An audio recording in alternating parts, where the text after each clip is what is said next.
Are we live? Oh, we didn't do the intro.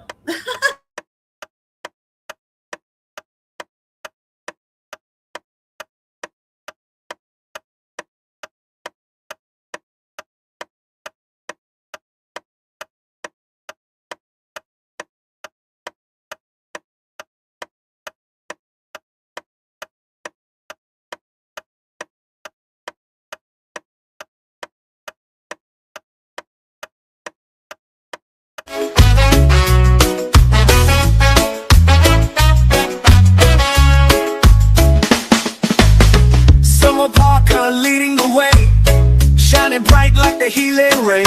420 patients, we stand as one. Safe access for everyone. Oh, we rise up, lifted higher. Medicine fueled by love and fire. Together we blaze, together we laugh. Patients for safe access.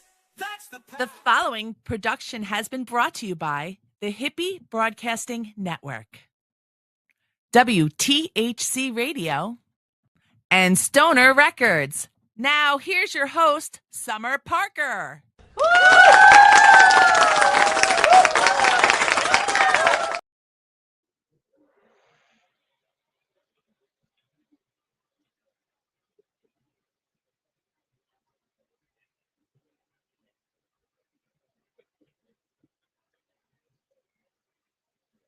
Summer, you're muted.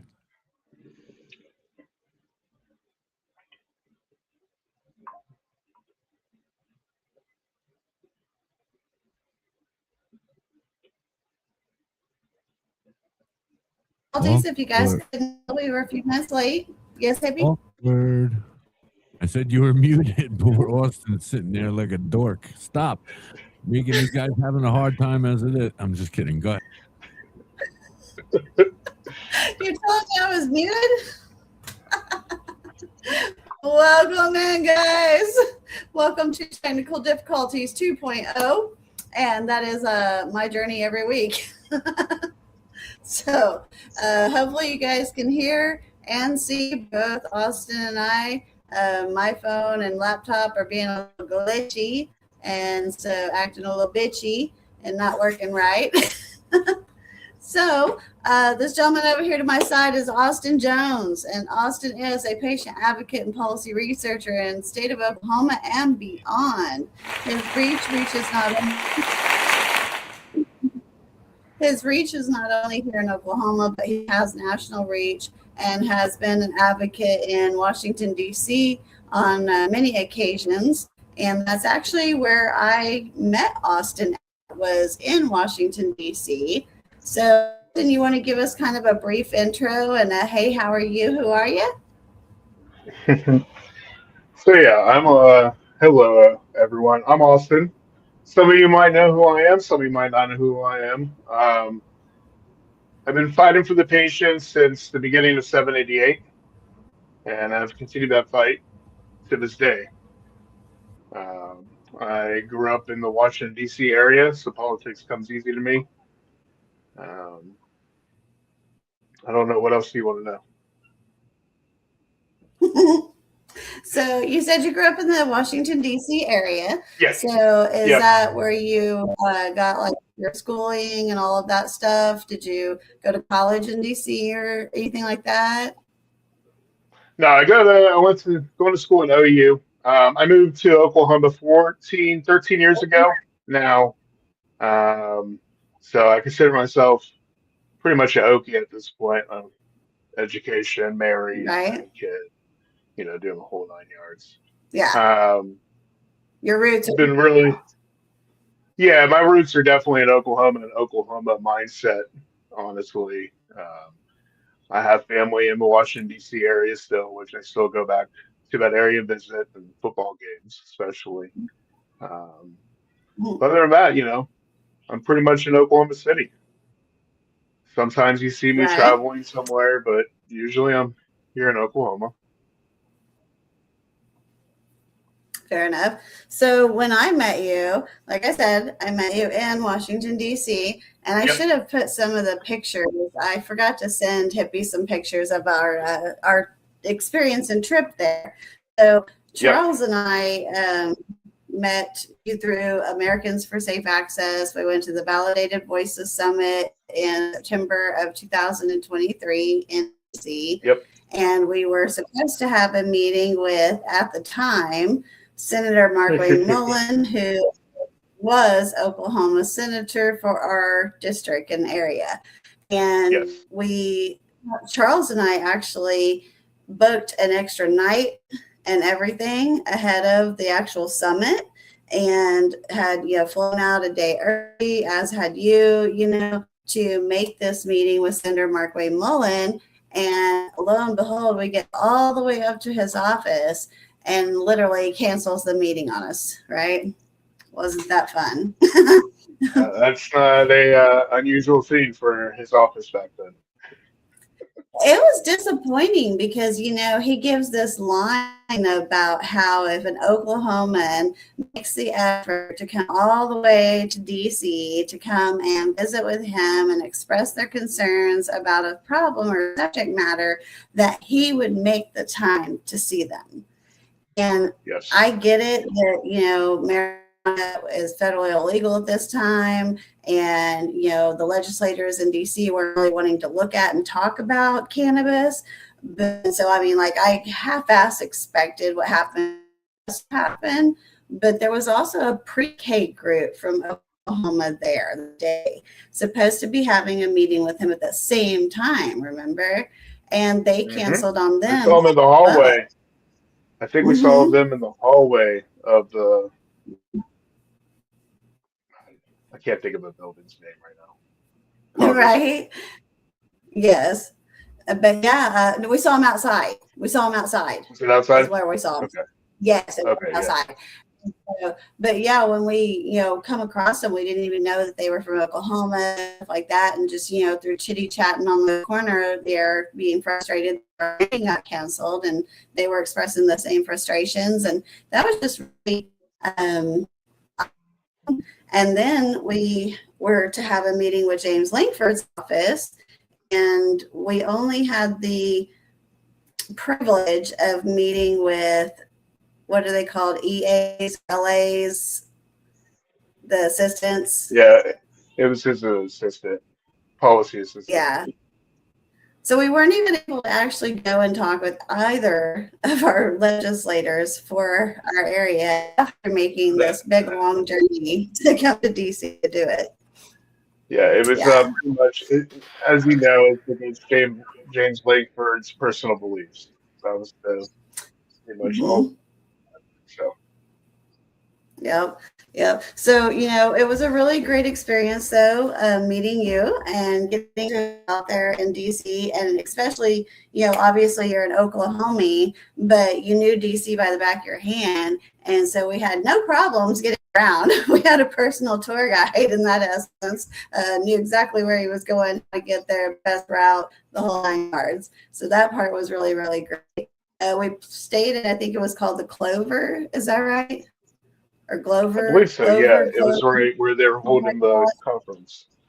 Yeah, really nice hotel. They had a great meeting space. That was a really good one, too. And so we went to the Validated Voices Summit, and it was us 3 Oklahomans, yourself, me, and Charles, were in attendance for the meeting and for the summit. Yep. We, talked to about, what the national, initiative was at that time, which was the Medical Cannabinoid Act, I believe, was what we were helping to push at that time up there. And so Steph Schreier from Americans for Safe Access, she's been to Oklahoma recently, and we've had some, meetings and stuff like that. And I think I'm kind of want to hang myself here because we get to Oklahomans for Safe Access after we talk about patients for safe access. And when we come back from DC, there was such a push to try to figure out how to make effective change in Oklahoma. And so that's one of the reasons that we did form Patients for Safe Access, was to organize and gather and rally the troops to make Yes. different changes effectively for product safety, consumer safety, types of things. So can you tell me kind of some of your work and efforts that you've helped with Patients for Safe Access? Or if there's anything that you can think of off the top of your head. I can think of some meetings and stuff for sure. Yeah, I want to. Yeah, you explain. Let me think about how I've helped Patients for Safe Access, because I do so much overall. But Mm-hmm. I think for me, one thing for me, I think I have helped bring some of the problems in Oklahoma to a bigger awareness with some of the things and conversations I've had with people in federal government or part of groups. Um, as you know, I'm still honestly taken back by what all this has turned into. Um, Mm-hmm. it started off going back to when we met in DC, because I was going to DC as it was for a meeting about rescheduling. Mm-hmm. Um, and then I saw Anthony post about you guys going to DC to the ASA conference. And I said, hold up Mm-hmm. here. There's other Okies going to Washington? Yeah, I need to know these people. So I reached out to Anthony or you, and then yeah, we met at the ponds in front of the Capitol. Mm-hmm. So I was running late Yep. and found you guys across the street. We walked up, and that's how this all started. Yeah. Absolutely. Yeah. I forgot that Anthony, man, I'll tell you what, he is so good at doing this right here. Like Oh, the I know he is. master here. He Putting just people knows together. how to put the right people in the right rooms to have the right conversations, just time after time after time. So shout out to Anthony, and yeah, we totally appreciate you for marionetting. So, I mean, we obviously formed Patients for Safe Access out of a need for consumer safety in the state of Oklahoma, because we found with our independent testing that we were having a lot of issues with failed products, pesticides, heavy metals, Oh, yeah. solvents, microbes, etc. So from the time that we started this journey, we started having our meetings at the Capitol, started having rallies, started having meetings with legislators and things like that. Do you feel like that what we put together and the effort that we have pushed have paid off? Maybe we're not exactly where we want to be 100%. We didn't get the final, we're not in there yet, but you feel like you've seen the community, the industry, the patients, see the efforts and it be positive change? Honestly, I do. And I think a lot of that has to do, at least for Oklahoma aspect of, oh crap, there is Patients for Safe Access in a Mm-hmm. way. And I think with the rescheduling, and it's going to be federal enforcement, I think, everything that we stand for, my whole journey is exactly this. Yeah.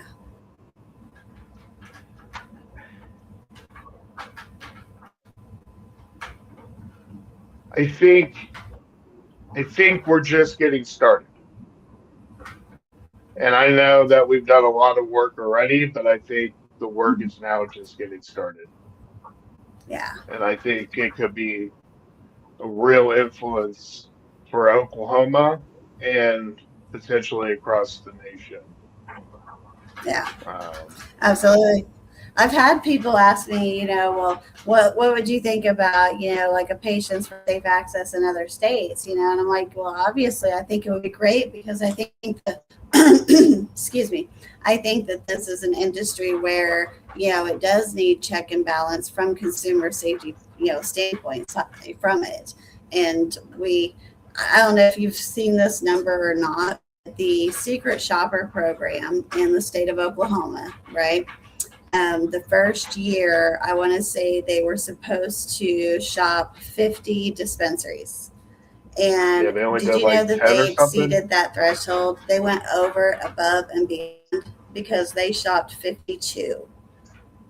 Oh. Woo! Right? So, um, and then the next year, I want to say they shopped around 100 and something. Not even, I want to say it's 10% of the industry. And so they're not shopping nearly what needs to be shopped in the secret shopper program. You know, we have a QA lab for the OMMA that is not fully functional. Hasn't been yet, and has had millions dumped into it. And we're only at a point where we can test for pesticides in flower, potency in flower, and I think one other category. But, you know, attaboy, OMA. Good job, OMA, right? They're not doing their best to protect the patients. So that's why for safe access, our slogan is to ensure the access to safe quality medical cannabis in final form at all times. Because if the agency can't do it, we will push for it ourselves. We will Completely check. agree. We will. Yeah. Completely agree. Unfortunately, yeah, OMA has done some improvements in the past little bit of time, but it still doesn't wash away the fact that they have never once actually cared about product safety or the patient's safety through our industry on every aspect of the industry. And they'll tell us that we got it wrong, that they do care. And I believe there are Yeah. people in that agency that care. But I also believe there are a lot of attorneys who would rather cover their ass, including the director, you know, all the way down. So it's in their mission statement. They're a public health agency. You know, they're supposed to protect health and safety, yet fail to do so. So, yeah. And their recall process is broke. It's a slap in the face when they talk sometimes. Mm-hmm. Oh yeah, big time, big time. So, I sure do love those ECA meetings.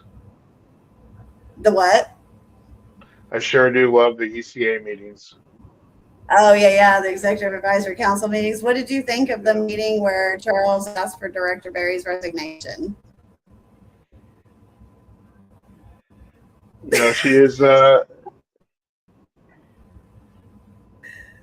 she wasn't elected to office by the people, but she was appointed to represent a state agency. So you got to expect the criticism that comes with that too. Yep. Go Charles. Yeah, for sure. Go Charles, that's right. So what do you think about House Bill 3013 last year, which was the pesticide expansion panel bill that we tried to get to go through that didn't? But what is your thoughts on expanding a pesticide panel, you know, continuing to push for that for Oklahoma?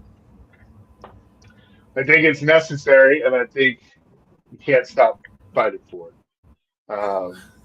And that even goes with the rescheduling aspect of it, you know, the federal guidelines to the pesticides. And, you know, in the state of Oklahoma, you know, we're pretty lenient on everything when it comes to this. So we need the testing standard to be very much improved, and I look forward to hopefully seeing that change in Oklahoma sooner than later. Yeah. What do you think about the amount of turnover that we see out of the agency? That is bad management. bad Yeah, leadership. Charlie says that the thing that the woman has in common with a failing business is high turnover. I'm like, well, Yeah, you call it for what it is. yeah. I would assume working at OMA is probably not a pleasant experience. There's a lot of this Yeah, on I a daily mean, basis, to be honest. yeah. Can you imagine being told, and I'm not going to go into great detail because I'm not going to give this person's hints away, okay? But can you Mm-hmm. imagine working at the agency, going to an event for like their industry people, regulators, and stuff like that, okay? And being told that you can or cannot even like nod at certain people, acknowledge or agree with certain people, those types of things. I didn't realize that like they could literally tell you what you could and couldn't say and or shake your head to do. That's crazy to me. And they can say that it's not true all day long, but the source of this is very reliable. Oh, well, I'm a pretty open book once you get to know me. I know maybe from a distance it seems like I might not be, but I'm a pretty open book. Um, Mhm. I think when companies or state agencies, especially or government entities in general, do NDAs just to work there to be a paper pusher, um, Mhm. it raises flags. We saw that with the Department of Education with Ryan Walters. Um, if you do things like that, I mean, it seems like the agencies ran like a dictatorship, and Absolutely it does. yeah, she, you need to be a yes person and fit the narrative. Mhm. I mean, you've been there, over the last 6, 8 years, okay, and you've been to the administrative court proceedings back when it was Hmm. even kangaroo court with Sleepy Hmm. Joe, okay. Yep. And yes, we had a clown that made the courtroom a circus at times, okay. But that is not something that anyone in our whole like field of people did, Yep. okay. So Yep. going way back, I mean, you saw where people were able to bring cameras in and they were able to and Hmm. video record the camera or the courtroom and things like that. And then you watch the progression of how the director bottlenecked the ability and access to record audio and video in the administrative proceeding courtroom. And what do you think of all of that? And can you come to a logical reason why a good explanation for them to do that is? For Control the her to do narrative. that. Control the narrative. Maybe that's not the right term, but you know, Hmm? it's Right? ran like a dictatorship. Yeah. Yeah. No, I agree with I, that. I know I might get some crap for saying that, but I don't know. I don't speak politically correct all the time, but Yeah. I think OMA has real deep leadership problems, um, Hmm. and everyone knows that. But for some And, reason, there hasn't been a change. and we all talk like it's just this, the director's, sole responsibilities, issue, sole issue, and things like that. That is not the case. There's a lot of leadership at that table that Yeah, there is. there's issues and from. So, Yeah. yeah. I mean, I Um, called up to the OMA court clerk today to try to follow up on a case, right? I wanted to know when this person's case was going to have their next court date because the last one was more of a pretrial date than anything. So hmm. obviously there should be a trial date after that. But I'm told that number one, they don't find a date on there for them. So then I asked, okay, well, does that mean that this case has been closed and finalized? Because if it has, then I can go ahead and put in my FOIA request to get the documents and see what was done in this case administratively in the court proceedings.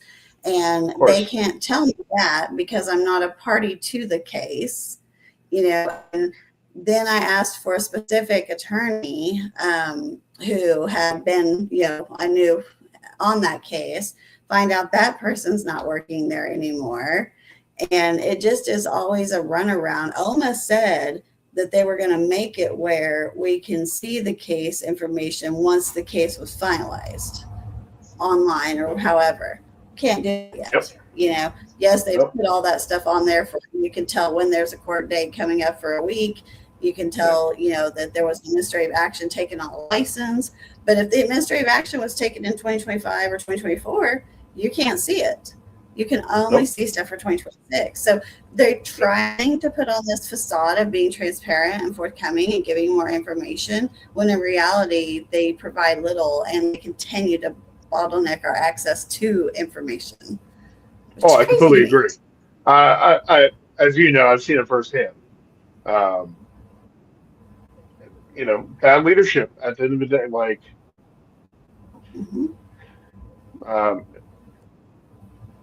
I don't understand how you run a public health office and you don't do anything to help. But it's like, it goes back to the ECA meetings about people asking about the state laboratory.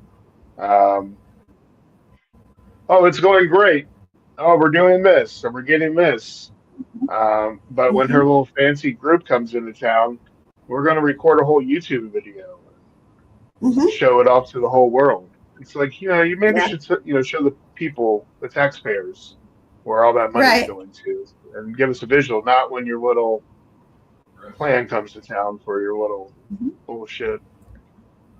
And we were told as a group that we would get a tour of the lab from the I remember lab Lee Rhodes back in October of 24 and in November of 24. Okay. And both times. Did he say it was almost completed too? Days. Yeah. Yeah. So, needless to say, though, we actually pulled up on the lab because somebody had forwarded the address to us. Nice. And so we pulled up on the lab, and Charlie went and knocked on the door, because he just was like, "Hey, can I get a tour?" And they told us that we would have to go through OMA Legal to request a tour. Well, let's send them an email. They seem like they like to show off the laboratory. Right. I think a podcast from there or something. I'm just kidding. That's a little much. I don't want to be there that long. Vibe is probably off over there. Huh? I said the vibe is probably off over there too. Oh, I'm sure of that. I can't believe how many people that they continue to discard, dispose of, or let go of that, have now become part of, our group, and our group has expanded so much more. Now we've got not just, who we started out with, which is, our core group, but now we've got, Katie Nail. So she's not on the Executive Advisory Council. She's able to slide over and, do some with all of us. But she also has the whole synergistic cannabis consulting thing. She's also a nurse practitioner, I believe. And so she's in the And then we've got Dr. Mary McNabb, who has put together this amazing survey, who put together this phenomenal expert report.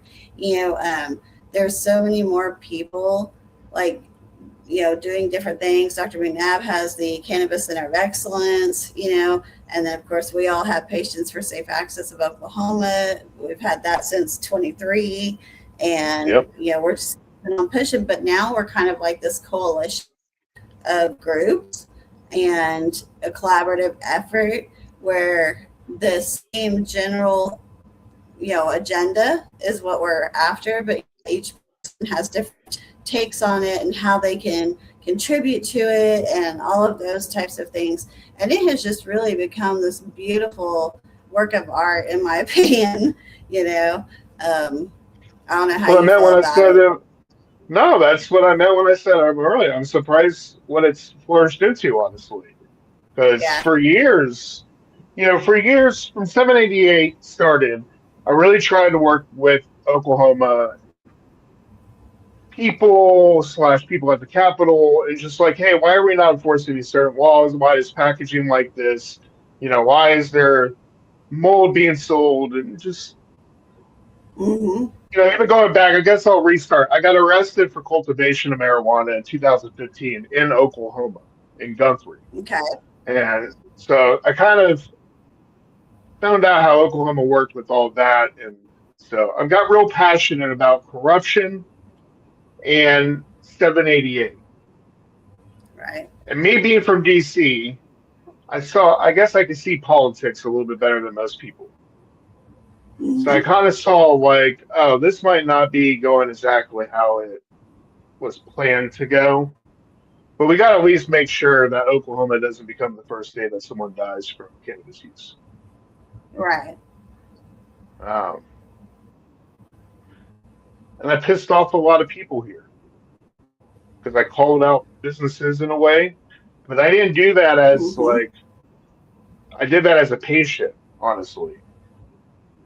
Um, Yeah. then I found you guys going to DC. For real, there was no one ever in the industry I ever hear about going to DC or trying to, go to a Yeah. convention. It's always some type of a festival in Oklahoma or like a Capitol rally, but like never Hmm. really heard about people going, beyond that. So when Yeah.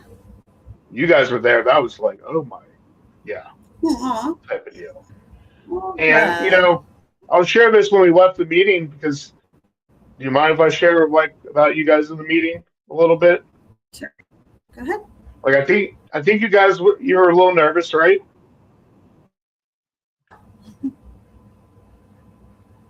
Were you? I think you went out. Oh yeah, I was nervous. Yeah. Okay.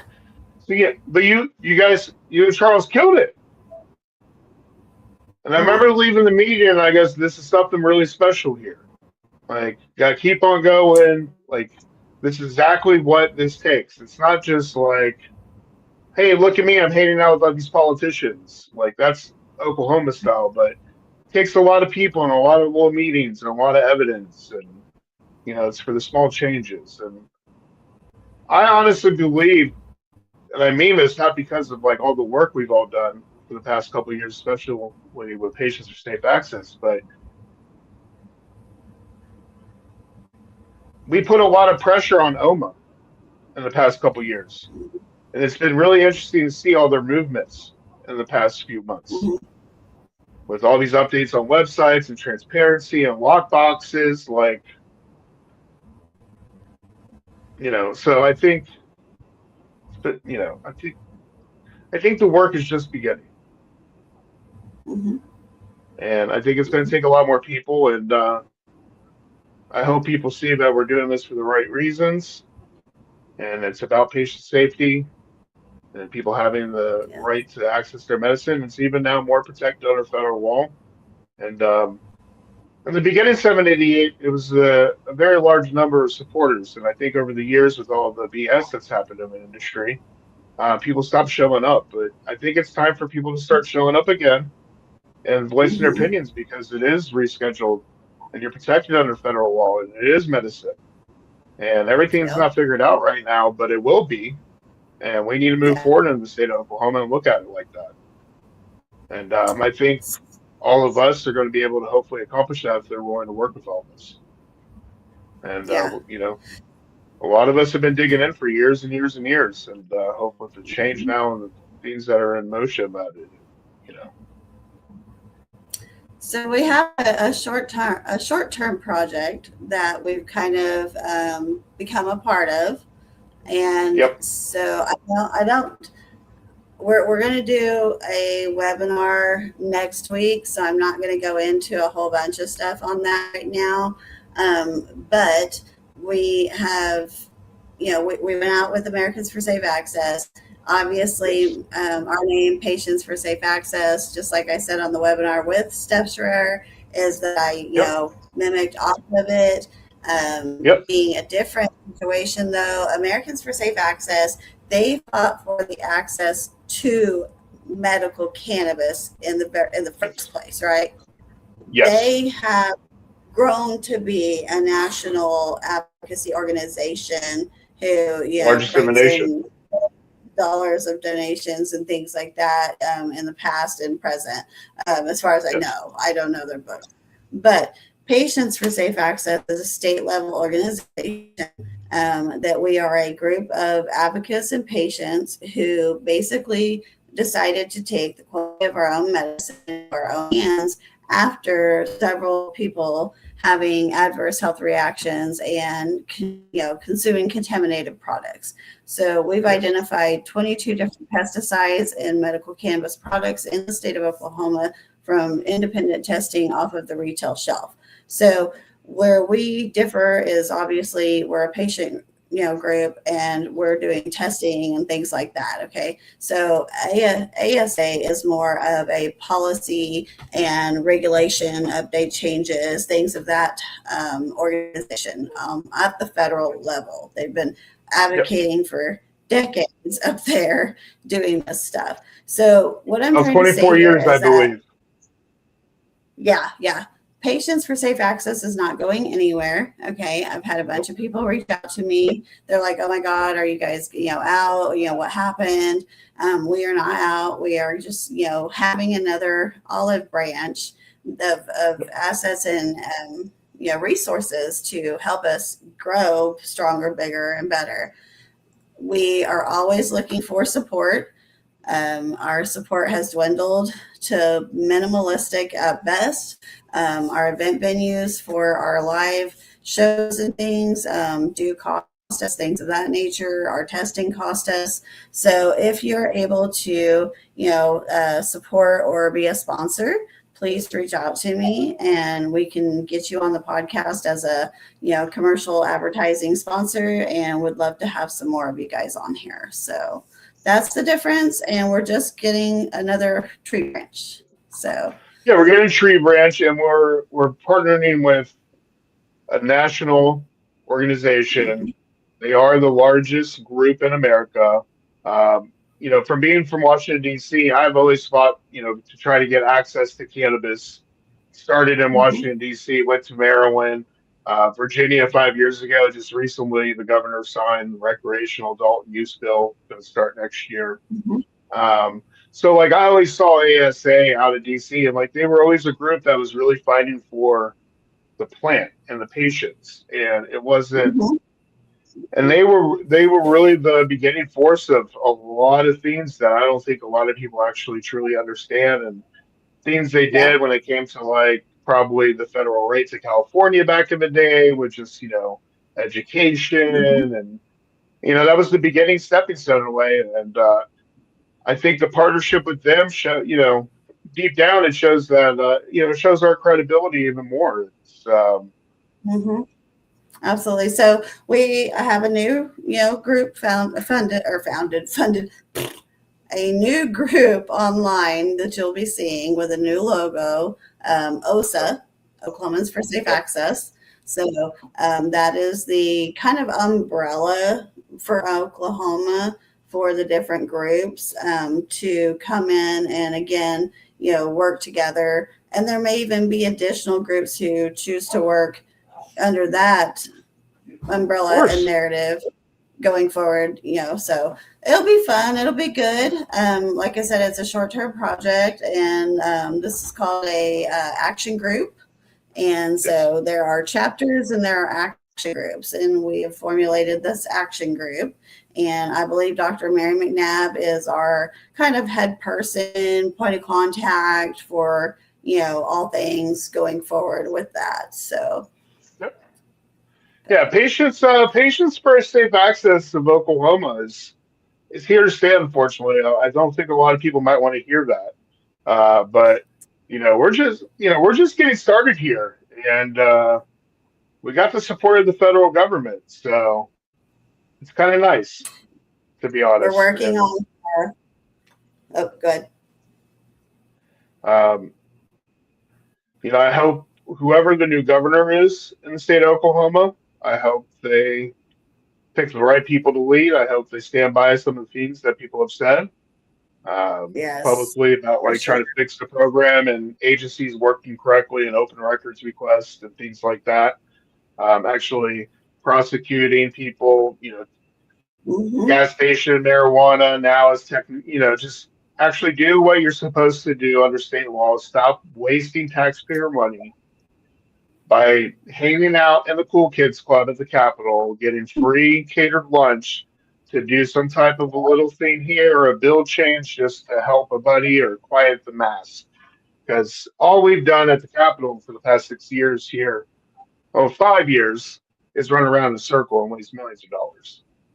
And the program has got completely out of hand. And, there's still a product that's on recall that is not off the Hmm. shelves in Oklahoma. We're going on, I believe, 8 months now. But that's a huge issue. I believe Kate asked about that, and she was fired from the council Hmm. after asking those questions. I believe some Hmm. patients and business owners kind of asked the same questions, and we Hmm. deserve answers, not telling us to grow better medicine.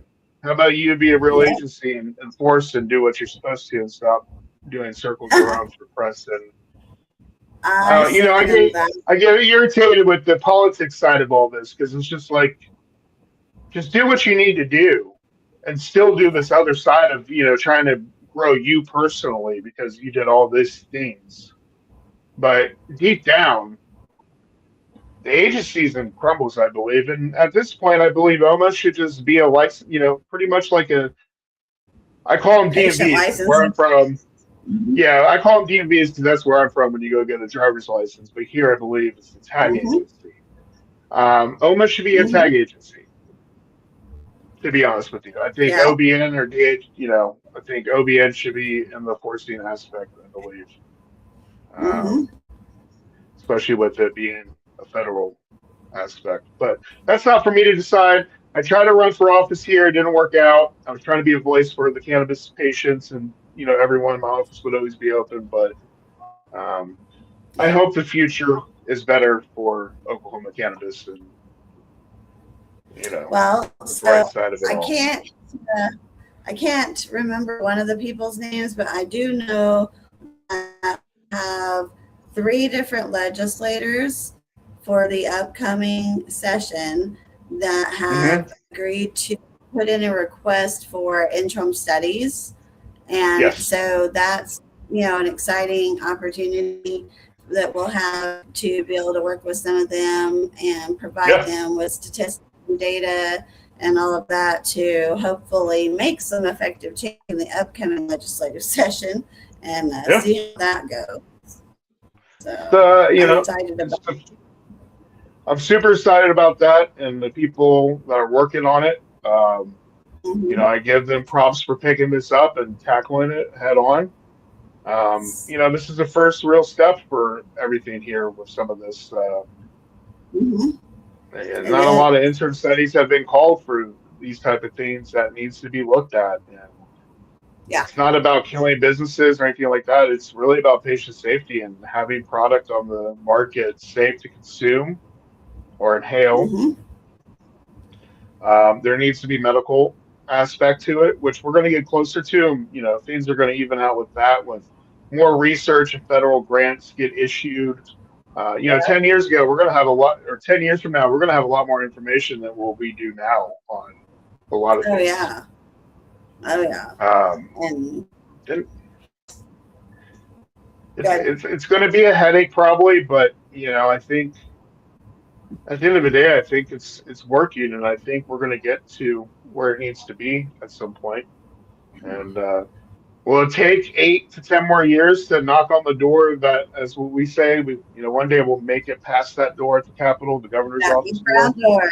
Yep. because he'll admit to you, oh yeah, we'll set up a meeting, shake your hand, but then no more. But I've noticed that's the theme with Oklahoma politics. So Stop the that's what really, bullshit. yeah. Um, This is what really irritates me with the politicians here in Oklahoma and trying to make a change. So, just a little bit, not trying to, just trying to make things a little bit safer. And they'll tell you, yeah, we're all to do this, let's do this. And then it's just like, Cricket, chirp, chirp. yeah, the biggest thing for me is public safety. But my theme is packaging, to be honest. I think a lot of the packaging is not appropriate for what we have. We in Oklahoma have ran on a no one's going to tell us what to do type of thing. There's no enforcement. And we kind of turned into the recreational style dispensaries and packaging. Um, Yeah. a lot of it to me is attracted to children. There's, Mhm. and some of this stuff does need to be enforced. And Isn't that all changing though? I want to say I heard this changing. I don't know if some companies are doing it on their own or if it's an actual requirement change. And I hope somebody will actually put the answer in the comments. But where they are going to have just kind of a basic packaging where it's just like their logo on it and that's it. And the logos can't be any type of cartoons or anything like that. Like even Megalodon Cannabis is getting rid of, the Megalodon, the shark. Yeah. Yeah. He's just going to a name on there and the package, the color type of a deal. Okay. And I think that's where we're headed and where we need to head in regards to protecting, people from child attracted packaging. You're right. Or for our packaging now, if I say this wrong, I apologize to everyone, and I know someone will correct me about it not being correct, but I believe right now our wall pretty much in a way says, yeah, Jeremy just said it. So we've had the walls in place where it's pretty much just logo, not attractive to children. And when they came to the wall saying not attractive to children, I believe they described some themes, but it was kind of one of those themes that I believe people are like, okay, use common sense. Rainbows would be attracted to children, Hot Wheel cars, ice cream scoops, little characters, But I've seen people, Oma, for example, they go into a dispensary and they inspect, and they don't write any violations for the packaging on the shelves, but they write a violation for having a rolling tray that's a cartoon. Make it make sense. So,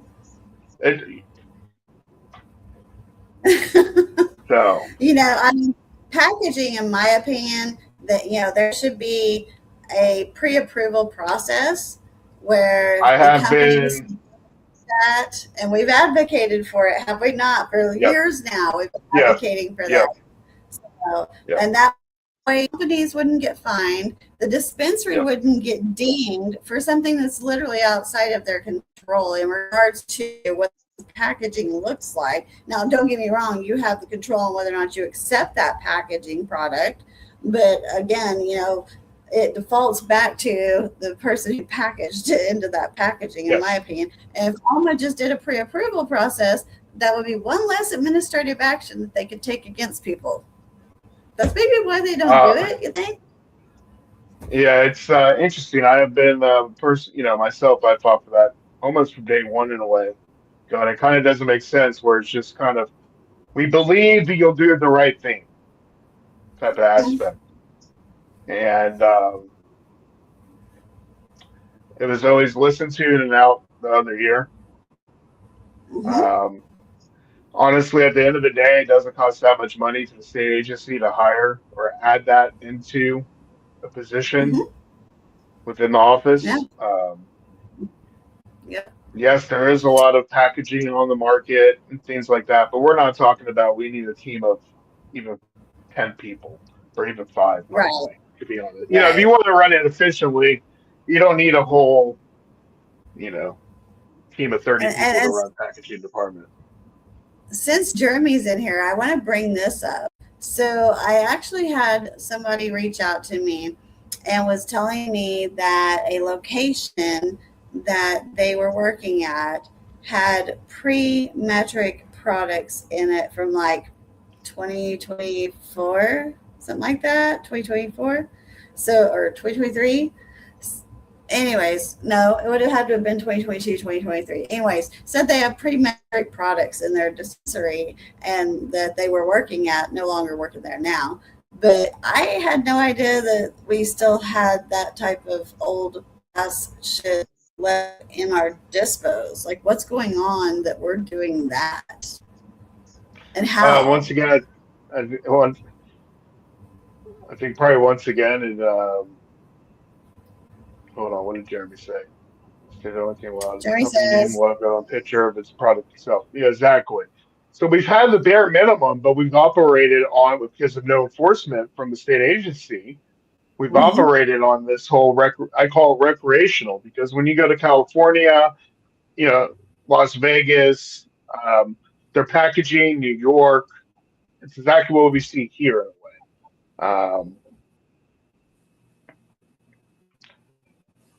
I mean, at the end of the day, it goes back to the leadership at the department, mm-hmm, at the and agency. yeah, you know, if they're truly still in, I'm not surprised to hear that. To be honest with you, as sad as that sounds, I'm not surprised to hear that we still have pre-metric product on the shelf in Oklahoma. Um, at the end of the day, that goes back on the state agency not doing inspections or doing Mm-hmm, inspections correctly. Um, mm-hmm. Now, are they undereducated? I don't know. I'm not the person to ask about that or answer to that. Or Well, is you it know, more of being told not to look at certain things? I don't know.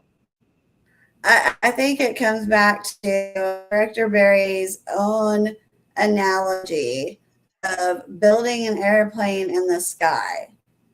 Yeah.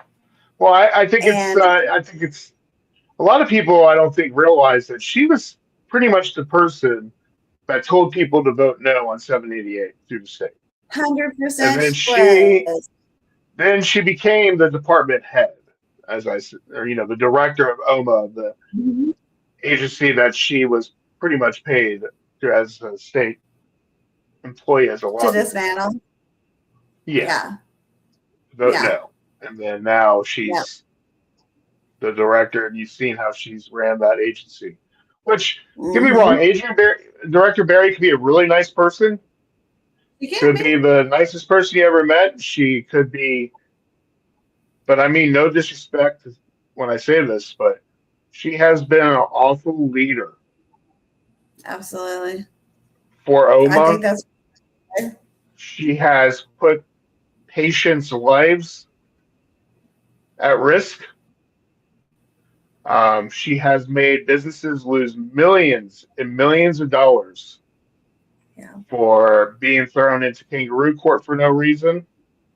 Yeah. Um, it's unnecessary, and it's irritating. And I bet. I don't know why she has been able to run this agency for so long as she has. Well, hopefully not for Um, very much longer. well, I would assume she would be replaced, especially with the new governor coming in. I Mm-hmm. could be wrong about that. They could just transition of keeping the same people in place, but usually when you get a new president, a new cabinet members and their people come in. So I would assume she would be on her way out, but Yeah.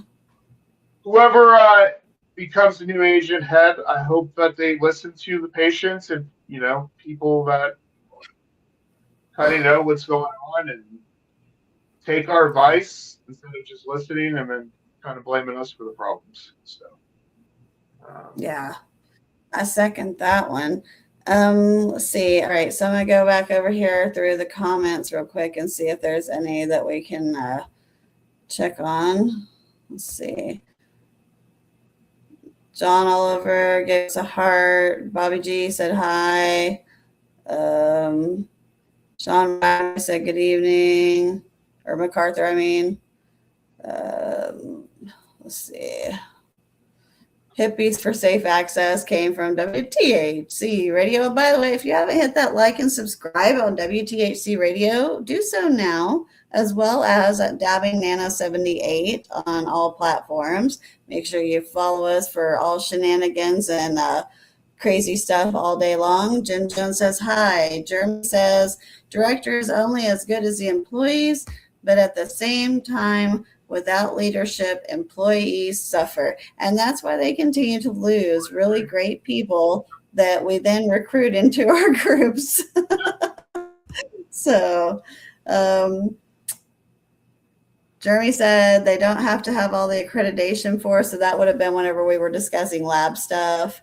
Jeremy knows, I talked to him at the Capitol and some of our rallies before. I'm really bad with ISO certification, abbreviation. Yeah, it's like the way it goes. I joke around, but I'm probably serious because it's just who I am. I'll probably end up taking some courses to figure this all out. Yeah, that's what you were talking about. So, well, is there anything that you can think of that we have not covered that we were going to chitty-chatty about? No, sorry for probably being the most boring guest on the podcast. I'm not the most interesting man in the world, as some might think. But yeah, You've been a man of mystery. That's what people have told me recently, which I'm such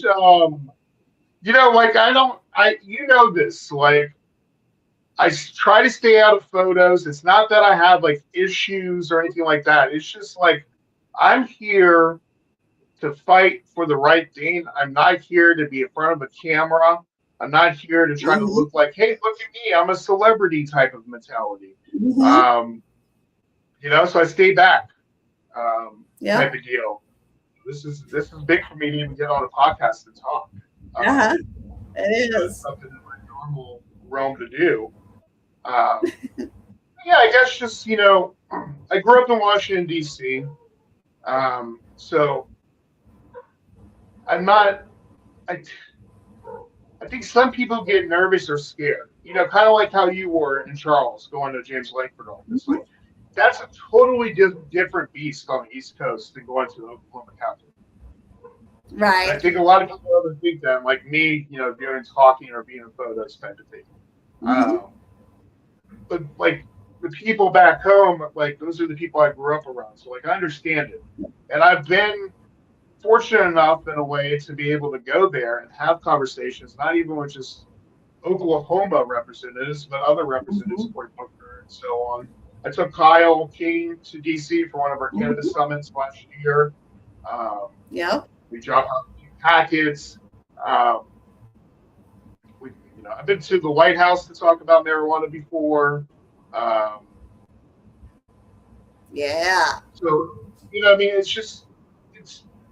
I've been lucky enough to do it, and I've got a lot of fight for it. So, like, I hope people understand that I am about the patients. I'm not doing any of this, or when I say things, it's about trying to kill mom and pop businesses. I want more mom and pop businesses. I want these corporations in a way out of Oklahoma, and I want more independent people because that's what we decided with 788. We just need to get our stuff corrected, and that really, honestly, starts at a state level. Yeah. To be honest, the director. There's one thing that I've thought was interesting. Maybe I shouldn't say this, but whatever. Have you ever noticed in like the marijuana bust post that OMA is barely ever mentioned as being a participant or working with agencies? So it makes me wonder if OMA is even working with other departments in the state of Oklahoma. They say they are, and they have. Yeah. So it makes me wonder because they have sorry. Like I believe it was today they posted about a bust, and if I remember correctly, and I apologize if I'm wrong about this, But I didn't see OMA mentioned. I saw ICE, OBN, PHS maybe, something like that. I forget. But OMA is never very much mentioned when it comes to this, which I thought is kind of strange. So, Well, I know that they do some interagency stuff because you'll see like OBN be there at the EAC meetings and stuff to speak on different yeah. things. So I And I mean, feel they make it him at the last one. work together. Huh? I said, I forget his name. I met him at the last, I believe, ECA meeting when I talked to Sheriff Tommy Johnson. He seemed nice. That would be Josh something something like that. Or from OBN. what is Jeremy talking about? Nope, not mentioned hardly at all. Oh shit! What did I get wrong? I know Jeremy will correct me. All right,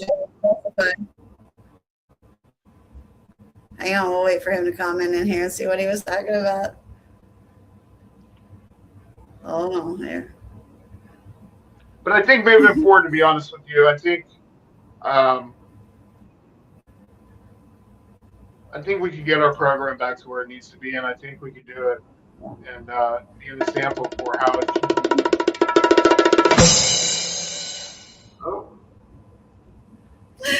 Not mentioned hardly in the grades. Yes. Yeah, Yes. I thought that was kind of strange how they are, they're the authority of medical marijuana. Why are they not involved with things they're supposed to be enforcing it? And how they keep on giving licenses to businesses that should never even pass the AI check from. So, Well, I'm not, I do this all for free, and I don't get paid to fix state agencies. But I hope that it starts to work out. And if you want to hire me as a new director of OMA or one of the people to try to fix it, come give me a call. Or as a consultant or anything. Yeah. So, well, guys, next weekend is Creek Fest 2026 in Locust Grove, Oklahoma. You can find information about Creek Fest on my Facebook page, on the Facebook page for Creek Fest, as well as for Safety Meeting Bluegrass Band, who just came out with their new song about Tulsa. And I can't remember the exact name. Don't hang me up, guys, to try. But 9th, 10th, and 11th, you guys are going to want to be there. This is a first-year event. It's a music festival. It is not a float trip. It is a creek hangout. So different there. So it's not Tahlequah. This is Locust Grove. And we will be next week on July the 9th on Thursday. We are going to have another webinar series, Hollywood Square style. You're going to meet lots of people from the team, and we're going to talk all things Oklahomans for Safe Access, Patients for Safe Access, Cannabis Center of Excellence, Center District Cannabis Consultant, Austin Jones, Wild West Compliance, Harvard Labs. It's the whole damn team, guys. So join us live next Thursday at 7 p.m. This weekend, of course, being 4th of July. Happy Independence Day. This is our 250th celebration for our nation. So, woohoo! Let's go. Blow it up redneck style, guys. I need to run this place, I think. Yes. We got the place, just didn't buy no fireworks this year. So, all right, Austin, thank you so much for being my guest today. I appreciate you coming on, sharing and telling us about everything Austin Jones. I guess. I don't know if I did that. All right, you guys, much love, one love, and we will catch you next week.